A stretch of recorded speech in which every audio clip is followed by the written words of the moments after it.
कहीं न कहीं सत्संग, कहीं न कहीं कथाएं होते ही रहते हैं।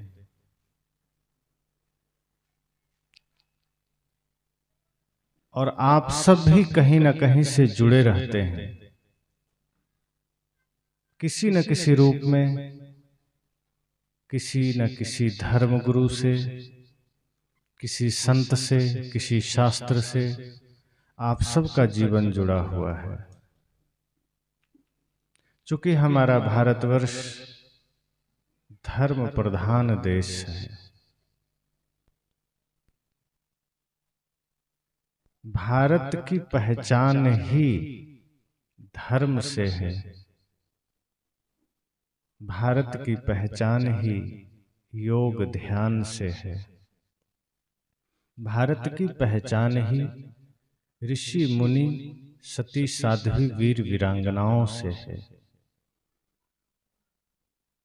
इतने सत्संग, इतने शास्त्र, इतने संत, इतनी कथाएं होने के बाद भी आज परिवार में शांति क्यों नहीं है? सबसे बड़ी समस्या यह है। आए दिन लोग ये सवाल करते हैं कि हम कोशिश तो बहुत करते हैं, सत्संग करते हैं, पूजा करते हैं, पाठ करते हैं, व्रत करते हैं, परिवार में शांति नहीं है। सारा ज्ञान हमारे देश में,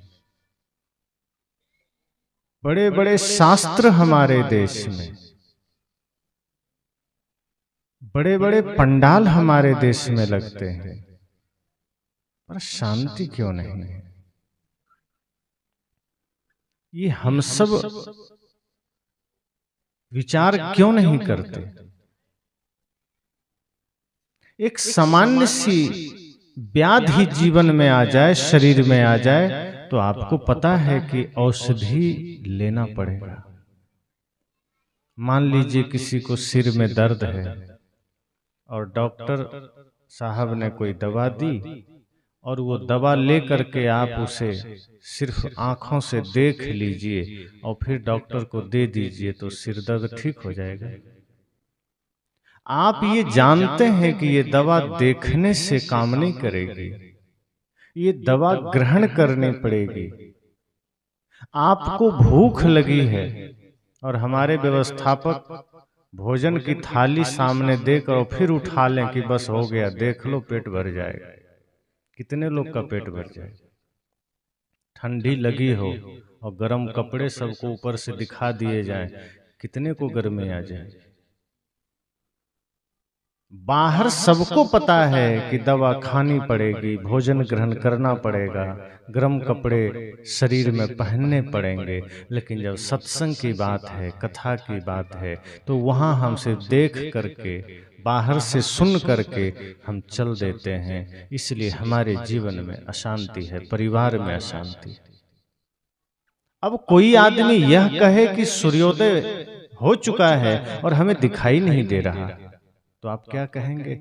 कि सूर्योदय हो चुका है फिर भी तुम्हें दिखाई नहीं दे रहा, इसका इतना ही अर्थ हो सकता है कि तुम्हारी आंखें खराब हैं, वरना और कोई बात नहीं है कि तुम्हें दिखाई न दे।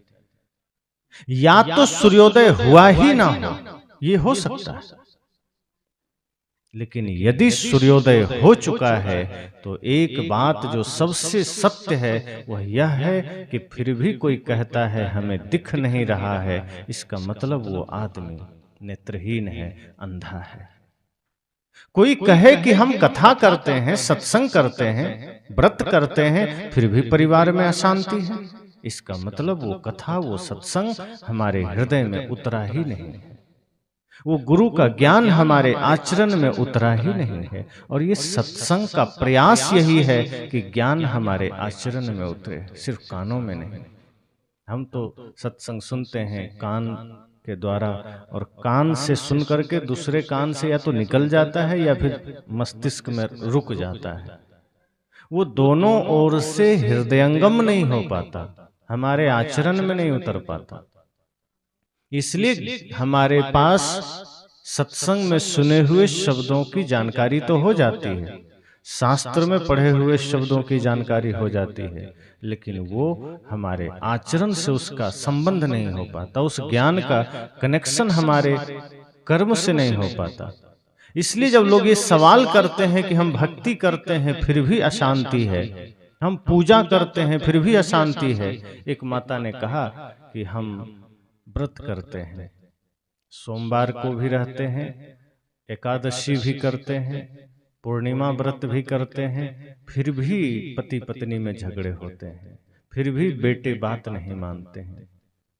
मैंने कहा कि आप व्रत रहते हैं, इसका अर्थ इतना हो गया है कि आप उस दिन भोजन नहीं करते हैं, और तो इससे ज्यादा कुछ भी नहीं है इसका अर्थ।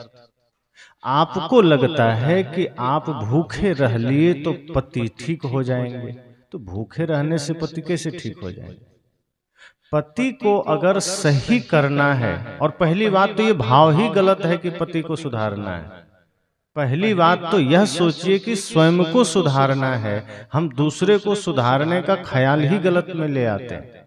इस धरती पर कोई किसी को सुधार नहीं सकता है। हाँ, हम स्वयं को सुधार करके दूसरे को प्रेरणा दे सकते हैं कि मेरे जीवन में इतनी शांति है, इतनी समृद्धि है, इतना आनंद है, तुम भी पा सकते हो। तो रास्ता है भी, तो रास्ता भूखे रहने से नहीं निकलता है। मैंने कहा कि आप व्रत रहती हैं मतलब आप भोजन छोड़ देते हैं, भोजन छोड़ दिए, शाम को आप किसी मंदिर में गए या घर में ही भगवान की मूर्तियां निकाले और वहां बैठ करके थोड़ी देर आपने अगरबत्ती जलाई, पूजा किया, ध्यान किया, उसके बाद आपने व्रत तोड़ा। आप सोचे इतना काम करने के बाद तो भगवान की कृपा बरस जानी चाहिए, इतना काम कर लेने के बाद तो सत्संग का फल मिल जाना चाहिए।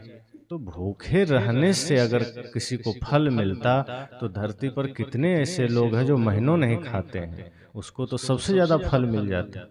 भूखे रहने से कोई कृपा थोड़े मिलती। आप एकादशी रह लीजिए, कुछ भी रह लीजिए, हमें गलतफहमी हो जाती है कि हम भूखे रह लेंगे, हम कुछ नहीं खाएंगे, व्रत कर लेंगे तो काम बन जाएगा। सदगुरु कहते हैं व्रत का मतलब ही है अपने बुरे विचारों का त्याग करना। व्रत का मतलब है जीवन में सत्य को धारण करना, व्रत का मतलब है सद्गुणों को धारण करना। आप अगर सद्गुणों को धारण करते हैं, पति से या पति पत्नी से प्रेम से बोलते हैं, तो वही आपका व्रत है। और राम जी के लिए कहा ही गया माता सीता को, माता सीता एकादशी नहीं करती थी, न तो पूनम व्रत करती थी। परिवार में शांति का, जीवन में शांति का सूत्र क्या है? माता सीता से कहा गया, उनको उनकी मां ने शिक्षा दिया कि तुम जब जा रही हो ससुराल तो याद रखना सास ससुर ही तुम्हारे माता पिता हैं, पति ही तुम्हारे देवता हैं, और एक बात याद रखना, एक ही व्रत एक धर्म नेमा, काय वचन मन पति पद प्रेमा। कि एक ही व्रत, एक ही धर्म, एक ही नियम तुम्हारे जीवन में होना चाहिए कि पति के चरणों में प्रेम रखना। और ये बात राम जी के लिए भी उनकी मां ने समझाया था कि अब एक ही पत्नी व्रता धर्म का पालन करना, और पत्नी के सिवा कहीं और कोई मन, कोई दिल, कोई दिमाग न रखना, उनके प्रति ही समर्पण रखना। तो इस तरह से व्रत होते हैं, इस तरह से परिवार में शांति आती। तो ये समस्या आज हर लोगों की है। लोग कहते हैं हम व्रत करते हैं, शांति नहीं है, हम पूजा करते हैं, शांति नहीं है, सत्संग करते हैं, परिवार में शांति नहीं है। परिवार में शांति के सूत्र अलग हैं। सत्संग करते हैं, सत्संग में होते कहाँ हैं? अब सत्संग में बैठे हैं तो सत्संग में हम तो बैठ गए, लेकिन हम बैठ के चले भी गए, सत्संग से हमारा कोई लेना देना नहीं है। संत कहते हैं आप सत्संग में बैठिए, उससे ज्यादा महत्वपूर्ण है कि सत्संग आप में बैठे। आप बैठे रहिए, सत्संग आपके अंदर बैठ जाए, तब काम बनेगा। अगर सत्संग आपके अंदर नहीं बैठा तो समझना कि आप कहीं बैठिए, क्या मतलब है? कोई आदमी अगर अपने मन वचन कर्म को शांत रख करके सत्संग में बैठेगा तो सत्संग का लाभ मिलेगा, और फिर वो आदमी बाजार में भी रहेगा तो सत्संग उसके साथ रहेगा। कहा था मैंने प्रथम सत्र में। इसलिए आज अगर इस तरह के प्रश्न आते हैं कि परिवार में शांति कैसे आएगी, तो परिवार में शांति लाने के लिए कोई दवाई नहीं है कि आप बाजार में जाएंगे और डॉक्टर के यहाँ या दुकान को बोलेंगे कि हमें एक दवाई या कोई वस्तु दे दीजिए ताकि सब घर वाले खा लें और परिवार में शांति आ जाए। वो संयम है, नियम है, प्रेम है, ये आपको अपने हृदय में ग्रहण करना होगा, शांति आ जाएगी। एक दूसरे के प्रति समर्पण करना होगा, एक दूसरे के प्रति प्रेम हो, समर्पण हो। पर आदमी का अहंकार एक दूसरे के प्रति समर्पित होने नहीं देता है। कोई थोड़ा सा बड़ा है, पति सोचता है मैं तो पति हूं, मुझे तो शास्त्रों में परमेश्वर कहा गया, हम पत्नी के सामने कैसे झुक जाएंगे। घमंड में बैठा है कि हम तो परमेश्वर हैं, हमें तो शास्त्र ने ही परमेश्वर बना दिया, हम झुकेंगे, पत्नी को ही झुकना होगा। तो घर तो नरक बनेगा ही।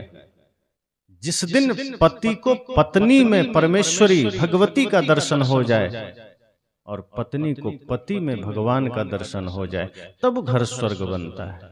यहाँ तो हम ये अहंकार गांठ लेते हैं कि हम बड़े हैं तो हम नहीं झुक सकते हैं, सामने वाला ही झुके, वही हमारे प्रति समर्पित हो। और ऐसी बातें सिर्फ जड़ पदार्थों के लिए की जा सकती है। जो भी जिंदा है वहां बराबर समर्पण चाहिए।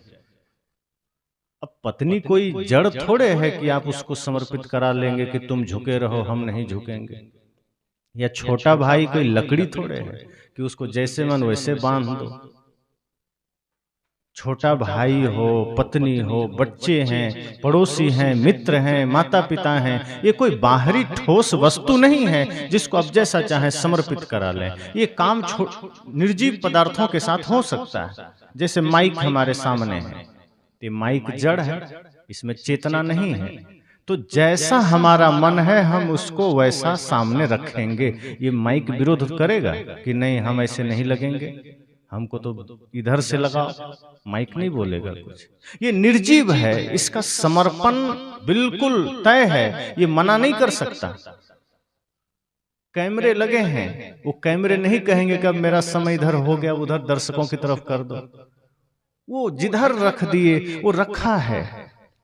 ये माइक ये नहीं कह सकता कि अब मैं थक गया हूं, अब थोड़ा दूसरे माइक को बुला लो, मैं थोड़ा देर विश्राम करूंगा। ये निर्जीव है, ये जड़ है, ये मना नहीं कर सकता। हम यही आदमी के साथ चाहते हैं कि यही सजीव प्राणी के साथ हम करें। माइक ये विरोध नहीं करेगा कि मान लीजिए हम इसमें कुछ अच्छी बातें कर रहे हैं, तो ऐसा भी नहीं है कि माइक प्रसन्न हो जाएगा कि चलो आज मेरे द्वारा कुछ अच्छी बातें सुनाई गई।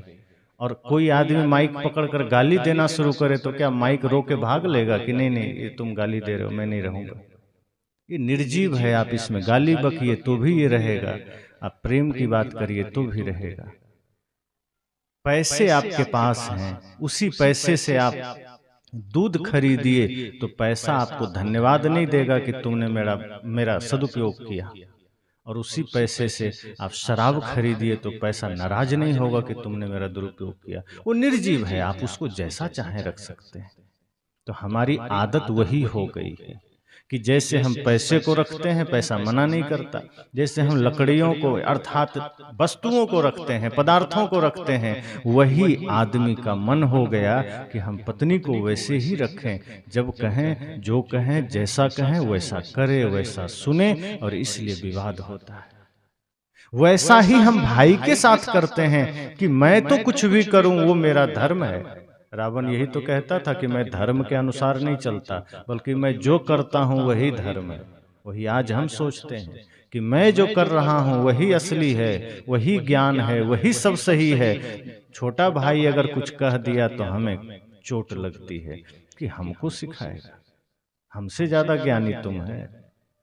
परिवार टूटने के एक कारण नहीं है, छोटे छोटे बहुत से कारण हैं।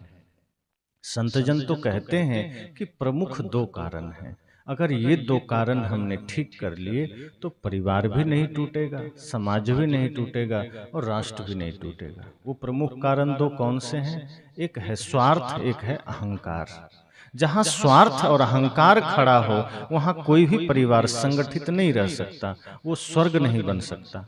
स्वार्थ एक दूसरे में प्रेम होने नहीं देगा और अहंकार झुकने नहीं देगा। अगर कभी मन को लगा भी कि हाँ मुझसे गलती हो गई है, थोड़ा सा झुक जाने से बात बन सकती है। अहंकार कहेगा तुम झुकोगे, शोभा नहीं देता। अहंकार आपको और खड़ा कर देता है कि नहीं तुम्हें नहीं झुकना है। अब आप अहंकार के चपेट में आ गए। जहां झुकने से बात बन सकती थी, अहंकार ने आपको और खड़ा कर दिया।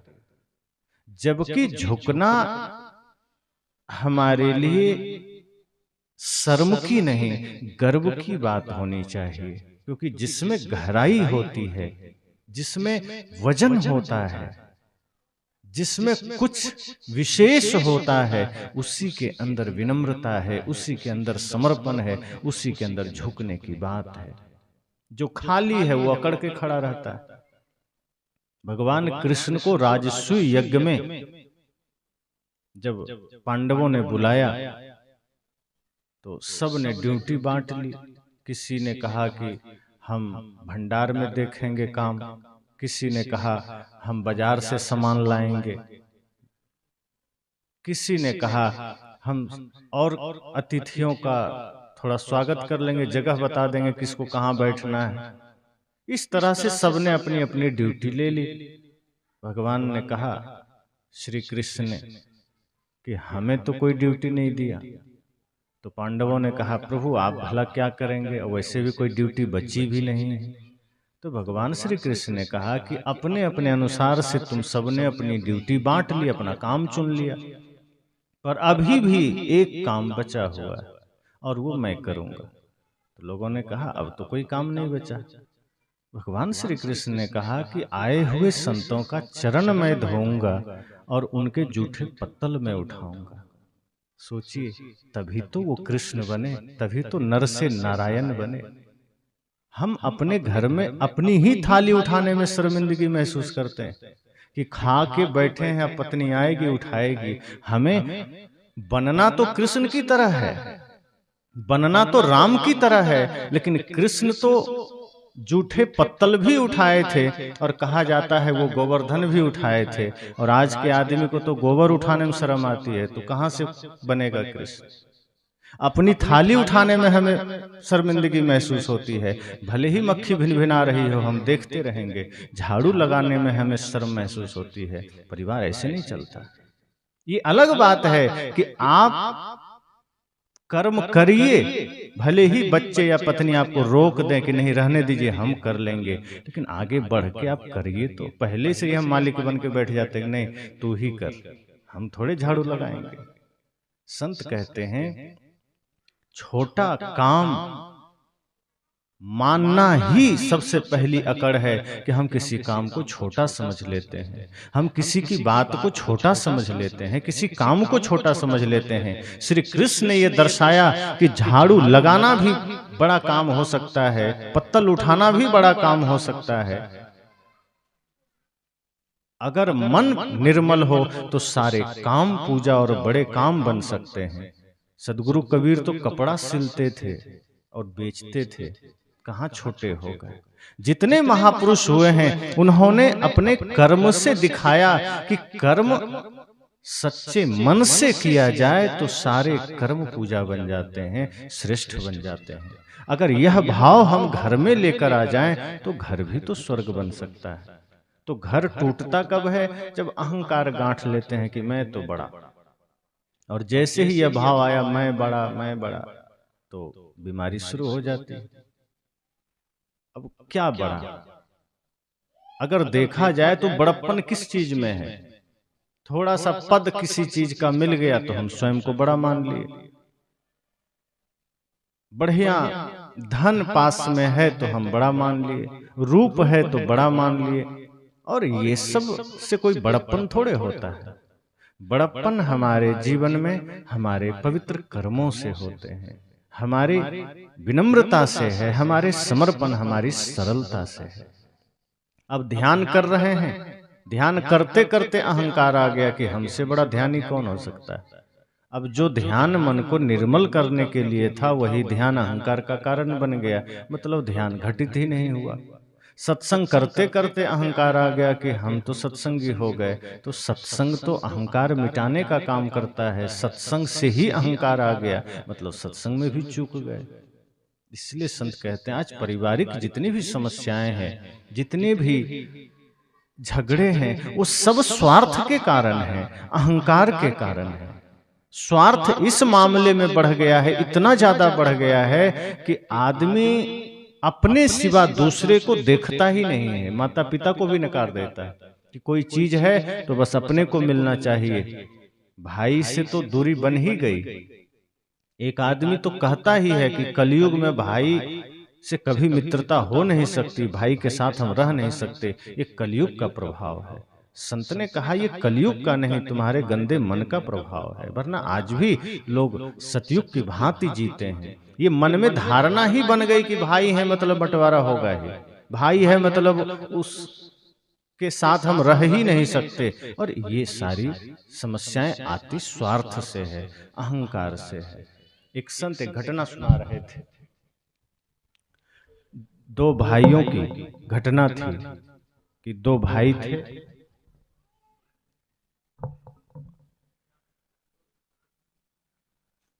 तो एक भाई थोड़ा समझदार, समझदार का मतलब यहाँ है चालाक, वो चालाक था।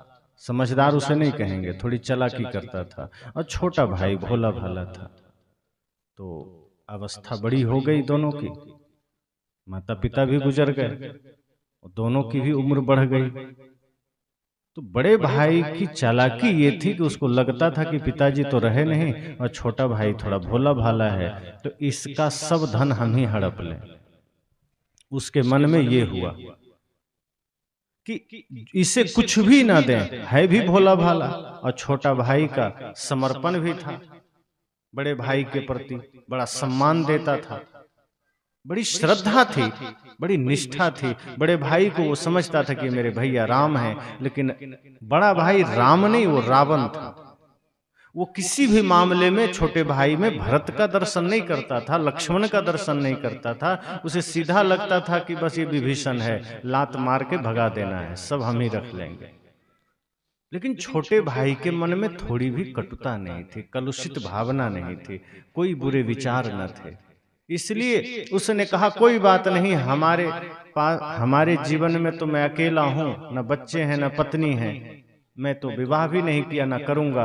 आपके बच्चे भी हैं, पत्नी भी हैं, परिवार है, सब जमीन आप ही ले लीजिए, घर आप ही ले लीजिए, हमें तो बस आपका प्रेम चाहिए। ऐसे निर्मल भाई को भी देखकर बड़े भाई के मन में थोड़ी सी संवेदना पैदा नहीं हुई, करुणा नहीं जगी। वो इतना क्रूर आदमी, उसने सोचा कि अच्छा है ये भोला भाला है, वरना आधा ले लेता।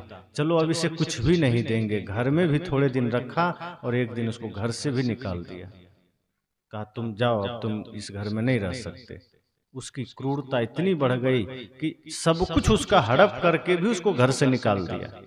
बेचारा सोचा कोई बात नहीं, बड़े भाई हैं, मुझे कोई दिक्कत नहीं, मैं कहीं भी दो रोटी खा लूंगा कमा करके। वो चला गया। वो अपना कहीं किराए का रूम लेकर के अकेले रहने लगा। अपने खाने पीने के लिए थोड़ी सी छोटी नौकरी कर ली उसने। बड़े भाई अपना बिजनेस व्यापार करने लगा, बढ़िया धन संपदा हड़प ही लिया था, सब उसके पास था ही।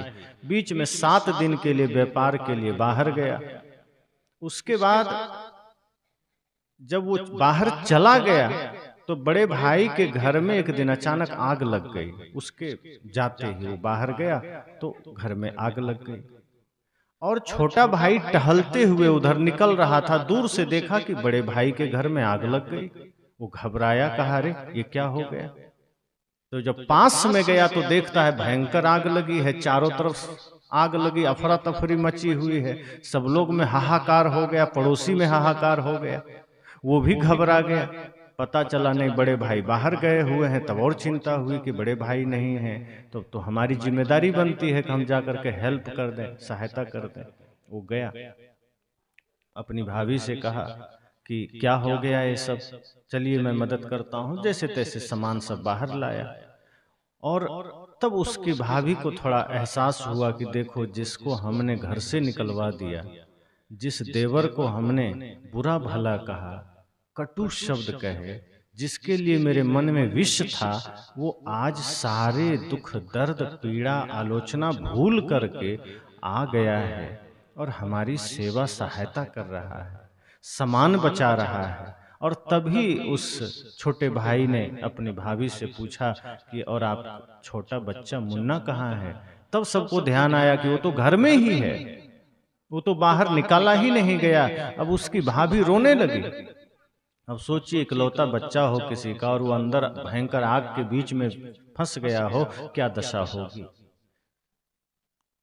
सब गांव वालों ने कहा अब तो कुछ नहीं हो सकता, आग बढ़ चुकी है, अब घर में जो घुसेगा वो मर जाएगा। उसकी भाभी का भाई भी बगल में खड़ा था। उसने कहा कि तुम जाओ बचाने। उसने कहा कि अगर मैं गया तो मैं जल जाऊंगा, मैं ना जा सकूंगा।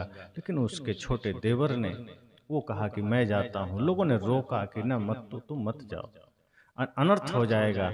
अब न सामान बाहर आ सकता है, न वो छोटा बच्चा आ सकता है, और जो जाएगा वो तो नहीं ही आ सकता है। फिर भी उसने हिम्मत किया कि मेरे रहते हुए बड़े भैया की अनुपस्थिति में अगर मुन्ना को कुछ हो गया तो ये कलंक लेकर मैं नहीं जी सकता। उससे अच्छा न्यौछावर कर दें हम भले ही प्राण को, लेकिन बचाने का प्रयास तो करेंगे। अब देखिए, कहानियां हो सकता है ये सत्य घटना ही हो, लेकिन हम सबको विचार क्या करना है कि बड़े भाई ने उसके साथ क्या दुर्व्यवहार किया, और छोटे भाई ने अंतिम सांस तक, आखिरी समय तक भी ये सोचा कि बड़े भाई ने अपना कर्तव्य निभाया है, जो अच्छा लगा। मैं छोटा भाई हूं, मैं तो अपना कर्तव्य निभाऊंगा। भले ही बड़े भाई अपना कर्तव्य प्रेम पूर्वक नहीं निभा पाए, भले ही वो हमारे प्रति कटु व्यवहार किए, छल का व्यवहार किए, पर मैं तो नहीं कर सकता। मैंने तो रामायण पढ़ा है, मैं तो लक्ष्मण बनकर के ही रहूंगा, मैं तो भरत बनकर के ही रहूंगा। और उसने यही सब सोचते हुए कंबल ओढ़ा और किसी तरह आग को चीरते हुए गया। यहाँ वहां झांका, मिल गया बच्चा कमरे में, उठा करके आग को चीरते हुए बाहर आया। और बाहर आया, बच्चे को दिया और वो बेहोश होकर गिर पड़ा। झुलस गया था लगभग 70%। बच्चे को बचाने में बच्चे को कुछ नहीं हुआ, बचा लिया, लेकिन उसकी भाभी की आंखों से आंसू रुक नहीं रहे। वो बच्चे को देख करके जितना खुश हो सकती थी, उससे ज्यादा वो रो रही है। आज उसको लगा कि ये देवर नहीं, मेरा भगवान है, ये मेरे जीवन में मसीहा बनकर आया, ये अपने प्राणों की परवाह न किया, मेरे बच्चे को बचा लिया। और फिर उसे अस्पताल में भर्ती कराया गया। डॉक्टर जांच करके उसकी चिकित्सा में लग गए। धीरे धीरे चिकित्सा शुरू हुई, और तब उसका बड़ा भाई जब लौटा तो गई पत्नी लेने स्टेशन। तो जब भाई गाड़ी में बैठा तो पत्नी क्या कहती है कि चलो आज मंदिर चलते हैं। तो बड़े भाई ने कहा तुम तो पहले कभी मंदिर नहीं जाती थी, आज मंदिर की बात, कहाँ आज मंदिर चलेंगे। उसने सोचा 2-4 मिनट के लिए ले जाएगी, चलो कोई दिक्कत नहीं, चलते हैं, क्या दिक्कत है। तो उसने भी मना नहीं किया, और उसकी पत्नी ड्राइवर से कही कि चलो गाड़ी को ले चलो सरकारी अस्पताल की ओर। तो उस सेठ ने, बड़े भाई ने कहा कि अस्पताल की ओर क्यों, मंदिर की ओर न, कहा चलो तो पहले चुपचाप। अस्पताल के पास ले गए, फिर कहा चलो जहां वो जला हुआ वार्ड था, जो बर्निंग सेंटर, जिस तरफ जो जले हुए लोगों को रखा जाता था, जहां इलाज होते थे, उधर ले गए। अब वो आदमी हड़बड़ा रहा है कि ये मंदिर बोल करके ये कहाँ ले आई, चारों तरफ लोग तराह रहे हैं, त्राहिमाम त्राहिमाम है, कोई रो रहा है, कोई कराह रहा है, किसी के शरीर मतलब ऐसा जला हुआ नजारा। उस बीच में उसका भाई भी वहीं लेटा था, कंबल से ढका हुआ था, इलाज चल रहा था। पत्नी ने कहा आओ, ये मंदिर और ये मेरे भगवान। तो कहा कौन है। जब कंबल हटाया कहा अरे ये नालायक, इसके पास तो ले आई, क्या हो गया ये, कुछ इधर उधर पाप करते हुए जल गया होगा। पत्नी ने कहा तुम बड़े नादान हो, बड़े मूर्ख हो, बड़े गंवार हो, ये मेरे भगवान हैं, ये तुम्हारा भाई नहीं, तुम्हारे भाई के रूप में भगवान है। तुम जब नहीं थे तो घर में जो दुर्घटनाएं हुई है, उस दुर्घटना में इसी ने तुम्हारे इस इकलौते बच्चे को बचाया है और उसी में ये जल गया है।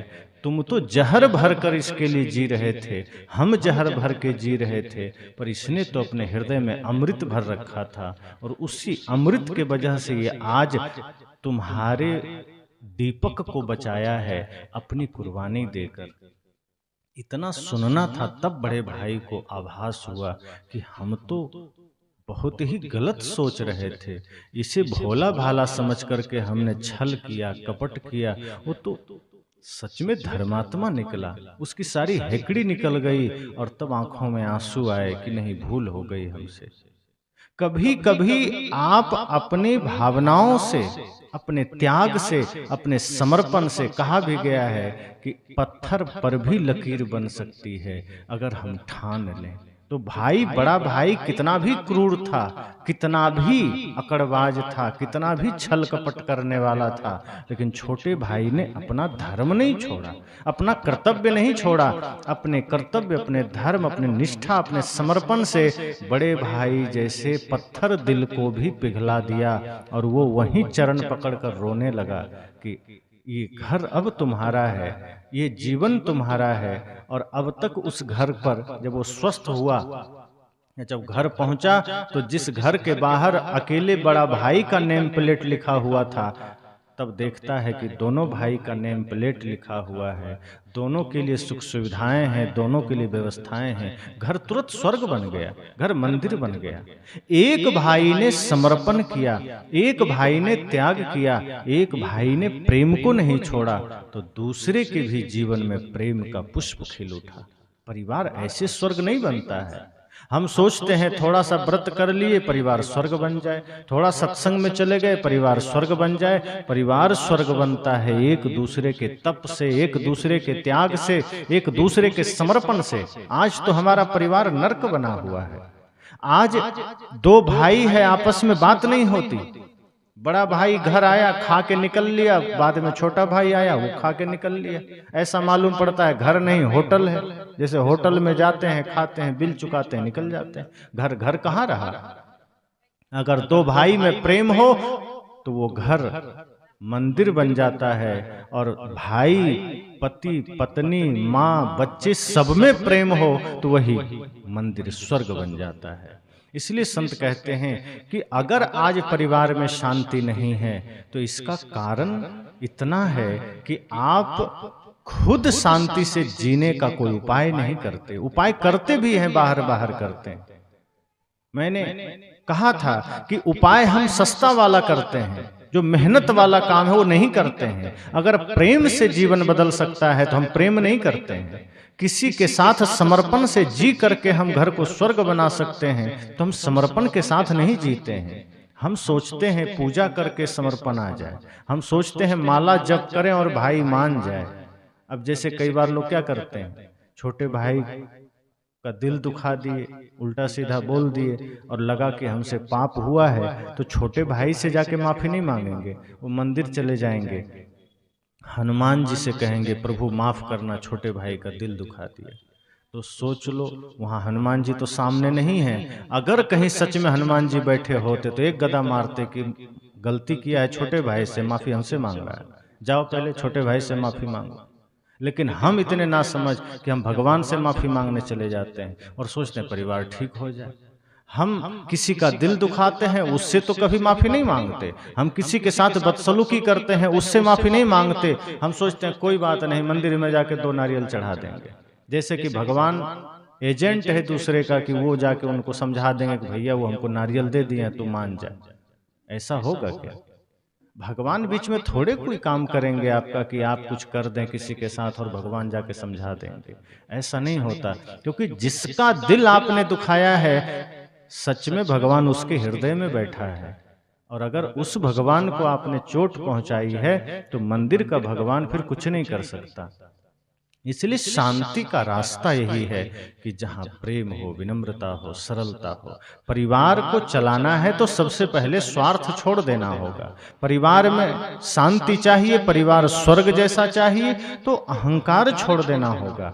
जितनी विनम्रता, जितनी सरलता जीवन में होगी, परिवार उतना सुंदर बनेगा, उतना स्वर्ग बनेगा। इसलिए आज धर्म कथा जगह जगह हो रहे हैं, पंडाल लगते हैं, सत्संग होते हैं, शास्त्रों के पाठ होते हैं, मंदिर में लोग जाते हैं।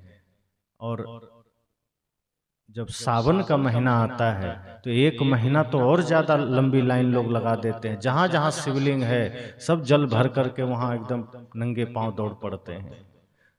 बिहार में हम लोग जहां आश्रम है, सावन भर वो रोड भरा हुआ रहता है, कांवर लेकर के आदमी दौड़े चला जाता है और वो एक महीने के लिए धार्मिक बनता है। वो साल भर धार्मिक नहीं रहता है, उस सावन भर के लिए मांस छोड़ देता है, मदिरा छोड़ देता है और धार्मिक बनकर के शिव जी के पास जाता है कि बाबा हम तो एकदम धार्मिक आदमी हैं, कृपा करना। अगर वो अंतर्यामी है तो वो जान रहे हैं कि एक महीना पहले ये कितना मुर्गी खा के आया है, कितना शराब पी कर आया है, कितना बकरा मार कर आया है, और हम सोचते हैं कि वो तो अंतर्यामी है, लेकिन इस बात को नहीं जानेंगे। अगर आपको लगता है कि वो भोले भाले हैं तो फिर आप उनको बेवकूफ बना रहे हैं, फिर तो भगवान को ही बेवकूफ बना रहे हैं। तो हम परिवार में शांति भी किस तरह से चाहते हैं कि हमारा मांस नहीं छूटे, मदिरा नहीं छूटे, हमारा जुआ खेलना नहीं छूटे, हमारा छल कपट नहीं छूटे, हमारा शकुनी वाला काम नहीं छूटे, बस प्रभु की कृपा बन जाए और परिवार में शांति आ जाए। ये कभी संभव है? परिवार में शांति तब आती है जब हमारा खान पान भी ठीक हो जाए, हमारा मन भी ठीक हो जाए, हमारा चिंतन भी ठीक हो जाए, हमारा वचन भी ठीक हो जाए। ये कुछ समय के लिए होता है ना, सीजनेबल धार्मिक होना। जैसे मान लीजिए अभी ये कुछ सीजन चलता है भाजी का, आपके यहाँ भाजी ज्यादा है तो यहाँ भाजी का, कुछ भाजी का सीजन है, कुछ फल का सीजन है, कुछ सब्जियों का सीजन है। तो इसी तरह से आदमी सीजन के हिसाब से धार्मिक बन जाता है। कि जैसे बिहार में छठ पूजा है तो 3 दिन के लिए लोग धार्मिक बन जाते हैं, सावन का महीना है तो 1 महीने के लिए धार्मिक बन जाते हैं, दुर्गा पूजा है तो इधर के 8-9 दिन धार्मिक बन जाते हैं और 10वें दिन उससे बड़ा राक्षस कोई नहीं है। 9 दिन इतना भयंकर व्रत करेगा कि शिव जी को भी और राम जी को, दुर्गा माता को भी धोखा हो जाएगा कि लगता है हमसे बड़ा तपस्वी तो यही लोग हैं। लेकिन 10वें दिन उसको लगेगा कि नहीं, ये सब रावण का ही भी बाप है। इतना हत्या, हम कहते हैं मुसलमान बकरीद में बकरियां काटता है, तो ये हिंदू कौन सा कम है जो दुर्गा पूजा में बकरे काटता है? दोनों में से तो अंतर कुछ भी नहीं है, हिंसा तो हिंसा है। तो हम ये करके परिवार में शांति चाहते हैं।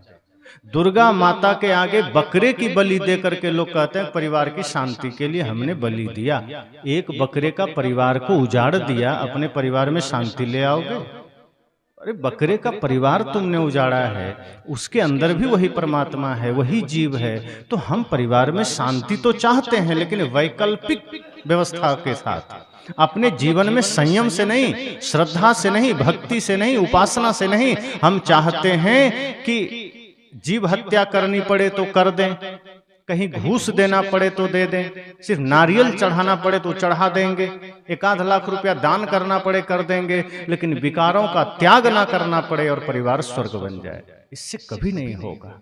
ये जो कभी कभी हम धार्मिक हो जाते हैं, और कई लोग तो हैं सुबह 1 घंटे के लिए धार्मिक हो जाते हैं।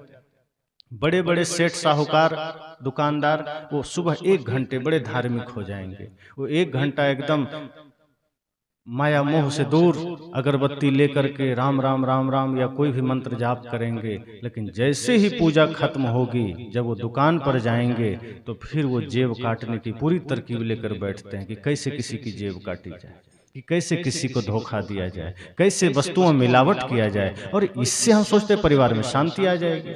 कई लोग तो कहते ही हैं कि हम जितने भी तीर्थ यात्रा करते हैं उसका एक ही उद्देश्य होता है, साल भर में जो पाप करते हैं उसको जाके धो देते हैं। उनको ये वहम भी लोगों ने डाल दिया है मन में, पंडित पुजारियों ने, कि हाँ तुम अगर 1 लाख बार राम का नाम जप लोगे या काशी प्रयाग जैसे तीर्थों में एक बार डुबकी लगा लोगे तो तुम्हारे साल भर के पाप नाश हो जाएंगे। और ऐसा लिख भी दिया गया कि गंगे तव दर्शनार्थ मुक्ति, तुम्हारे दर्शन से मुक्ति है। तो परिवार में शांति कैसे आएगी, बहुत सारे हथकंडे हमें बताए गए और हम वही सब करना चाहते हैं। लेकिन वास्तव में शांति आती है स्वार्थ छोड़ने से, गलत खानपान छोड़ने से, अहंकार छोड़ने से, छल कपट छोड़ने से। और ये छूटता नहीं है। ये जिसका छूट गया घर उसका स्वर्ग बन गया। ये जिसने छोड़ दिया वो समझना अपने घर को मंदिर बना लिया।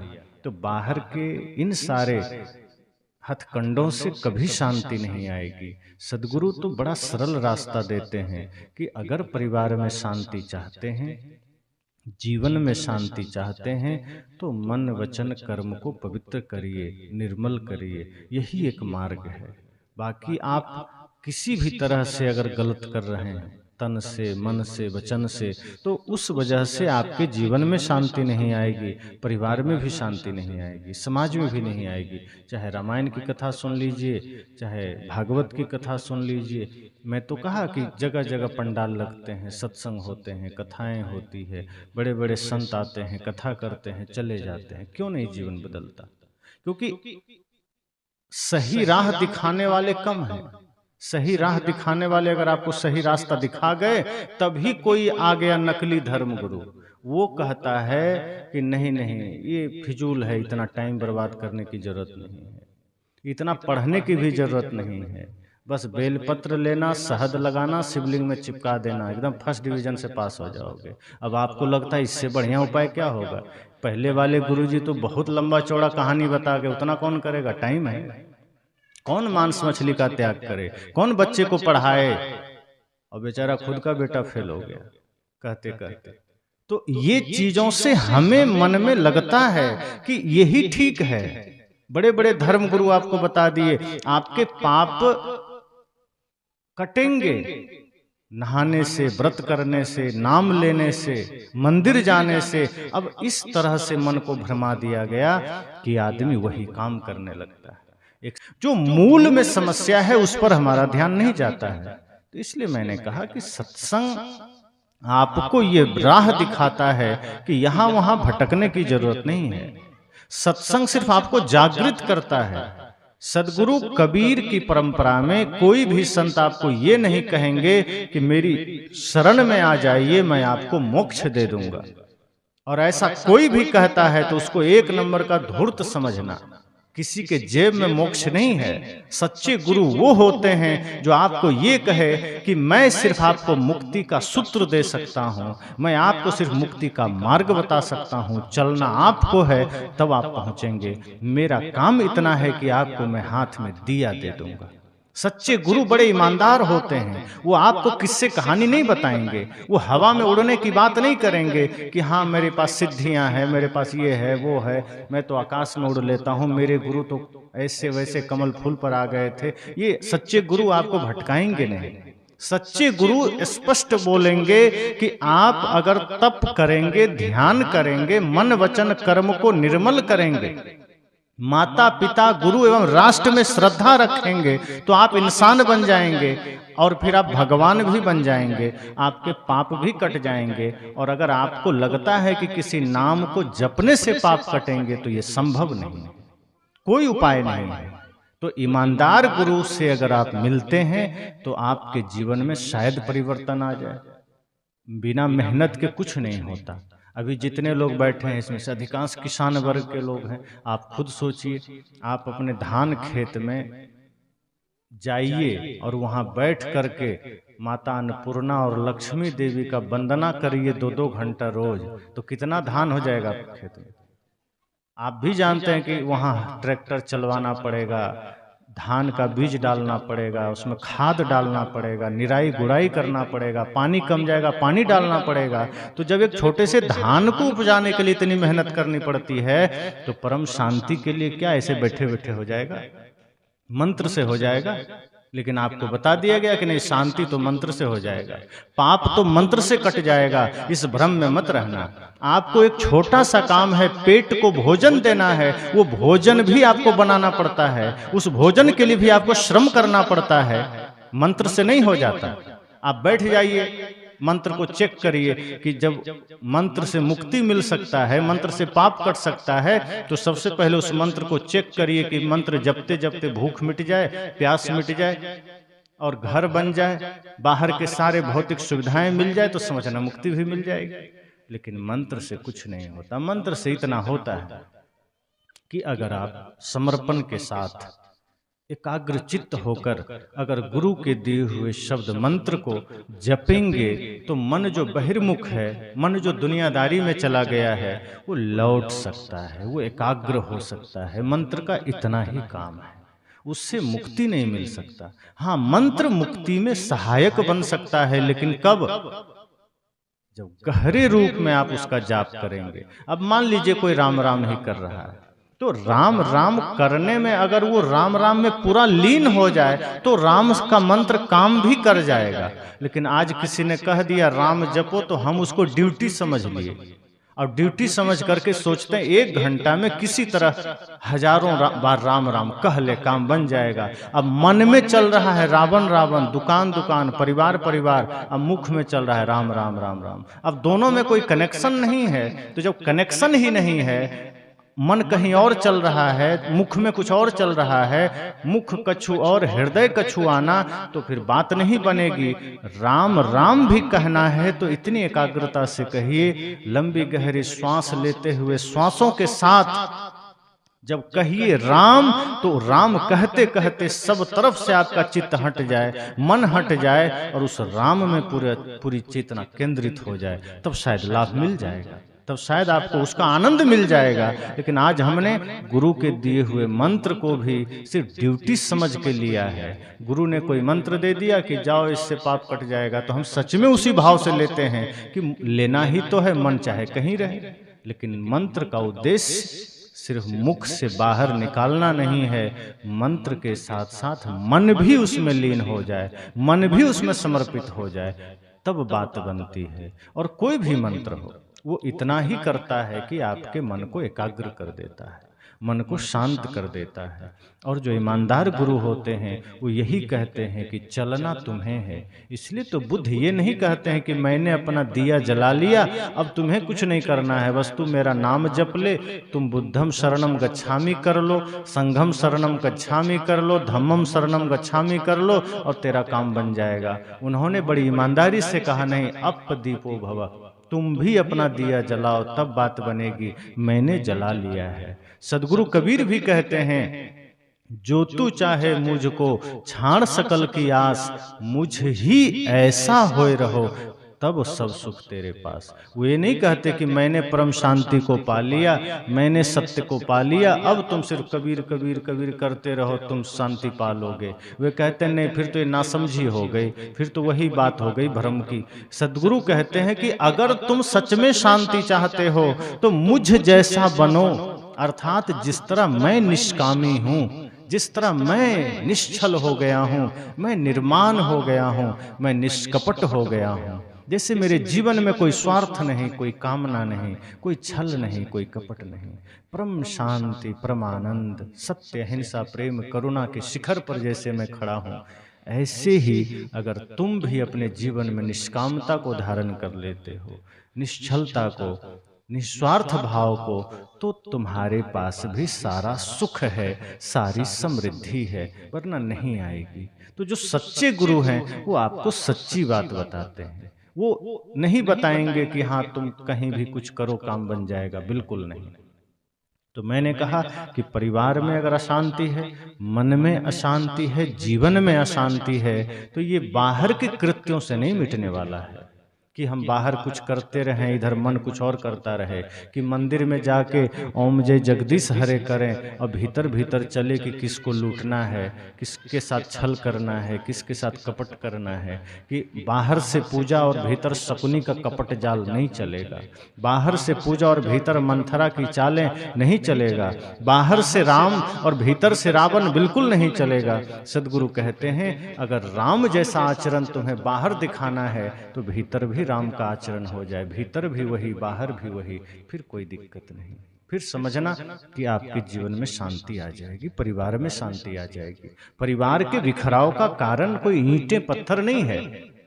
घर में कोई समस्या थोड़े है, झोपड़ी में भी आनंद आ सकता है, लेकिन आदमी ठीक हो जाए, आदमी का मन ठीक हो जाए। हम तो घर को सोचते हैं घर में ही दोष है, घर के वस्तुओं में दोष है। घर में क्या दोष है?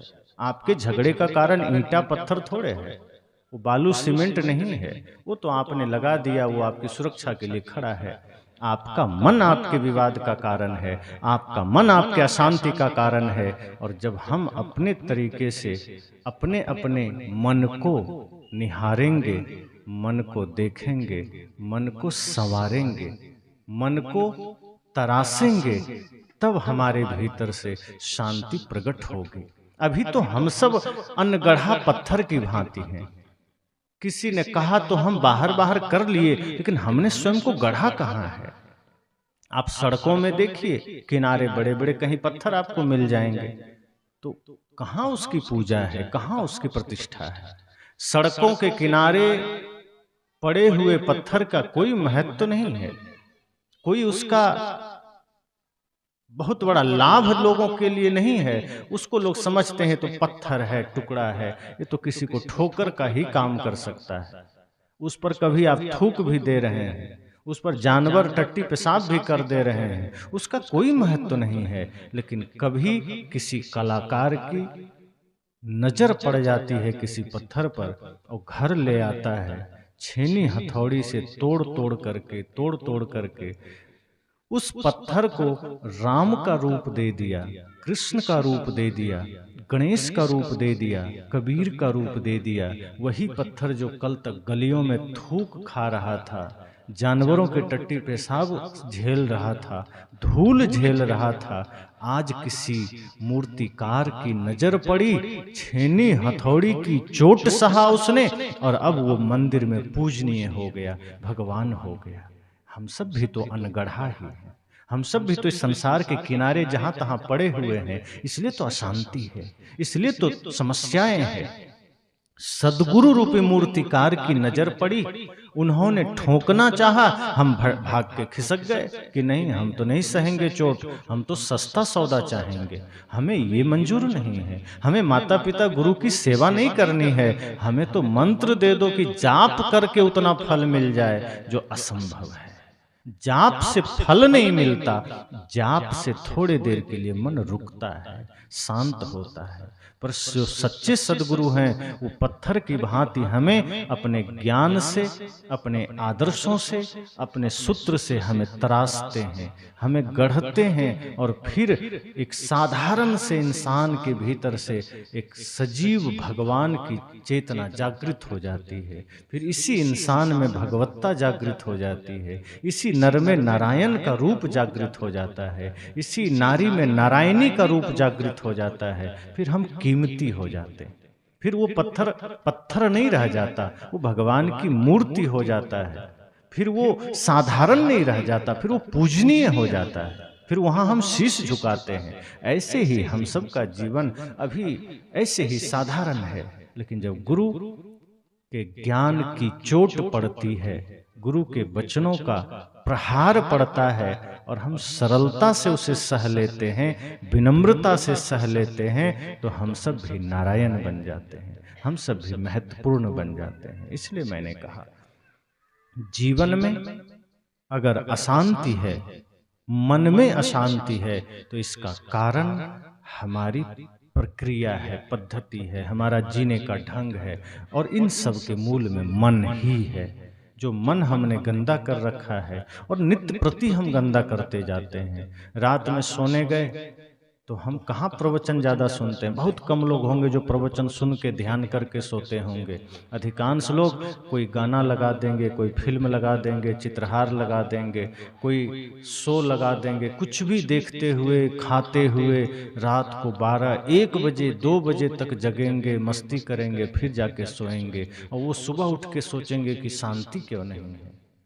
आपने अपने दैनिक चर्या को ही इतना अशांत बना लिया है, इतना विष से भर दिया है, कहाँ शांति आएगी? शांति जीवन में चाहिए तो समय से सोइए, सोने से पहले संकल्प लीजिए, ध्यान करिए, संतों के प्रवचन सुनिए, फिर सो जाइए। और प्रातः काल ब्रह्म मुहूर्त में जगिए। आज के लोगों का तो ब्रह्म मुहूर्त ही 8-9 बजे होता है, 10 बजे। अगर ड्यूटी जा रहे हैं तब तो किसी तरह ले दे के 7 बजे जग जाएंगे, और पता चला कि कल रविवार है तो वही आदमी 11 बजे जगता है। इतना हमारा जीवन बिगड़ गया, तो शरीर भी रोगी हो रहा है, मन भी रोगी हो रहा है। अब जिसका तन रोगी, मन रोगी, अब वो सोचे कि कोई कृपा भगवान की हो जाए और मन और घर और जीवन सब स्वर्ग बन जाए, कभी नहीं होगा। अगर भगवान की कृपा चाहिए तो समय से सोइए, शुद्ध खाइए, ब्रह्म मुहूर्त में जगिए, योग ध्यान करिए, और मन को ध्यान से, योग से ही आप साध सकते हैं। ध्यान और योग ही रास्ता है जो मन को निर्मल बना सकते हैं। कपड़े में दाग लग जाएं, आप अपने से साबुन मार के, केमिकल डाल के छुड़ा लेंगे। अब मन में दाग लग जाए तो कहाँ छुड़ाएंगे? ये सत्संग ही तो है, गुरु का वचन ही तो है, गुरु का ज्ञान ही तो है, जहां से मन के दाग छूटेंगे। लेकिन उसके लिए चित्त लगाना पड़ेगा, गुरु के पास जाना पड़ेगा, गुरु के वचन को सुनते सुनते सोना पड़ेगा, और जगते के साथ फिर सुनना पड़ेगा। और जब इस तरह से आप करेंगे तब देखेंगे कि आपके मन में प्रसन्नता भी आएगी, स्वर्ग जैसा शांति और सुंदर वातावरण भी आएगा। इसलिए मैंने कहा कि शांति साधारण नहीं है कि हम कुछ भी सोचे, थोड़ा कुछ इधर कर लिया, कुछ व्रत कर लिया, कुछ उपवास कर लिया, शांति आ जाएगी, कि थोड़ा मंदिर चले गए शांति आ जाएगी, कि थोड़ा कोई सत्यनारायण व्रत की कथा सुन लिया शांति आ जाएगी। शांति इन छोटे छोटे चीज़ों से नहीं आया करती। शांति तो आती है मन को निर्मल करने से, शांति आती है प्रतिदिन अपने जीवन व्यवहार को सुधारने से, शांति आएगी अपने दैनिक नित्य क्रिया को सुधारने से। 24 घंटे जो आदमी अपने जीवन के एक एक पल को उत्सव बना लेता है, सुंदर बना लेता है, उसी के जीवन में शांति आ सकती है। पात्र अगर पवित्र होगा तभी तो बढ़िया चीज उसमें आएगा। अगर कचरा उठाने वाला पात्र हो, उसमें कोई दूध डालेगा? जो डालेगा वो मूर्ख ही होगा। हमने अपने हृदय को वही कचरा वाला पात्र बना रखे हैं और सोचते हैं ये सत्संग का अमृत उतर जाए, हृदय में चला जाए। वो नहीं जाएगा। पात्र सही होना चाहिए, समर्पण सही हो, लगन सही हो, तो जीवन में, परिवार में, समाज में, राष्ट्र में शांति का यही साधन है, उपाय है। बस।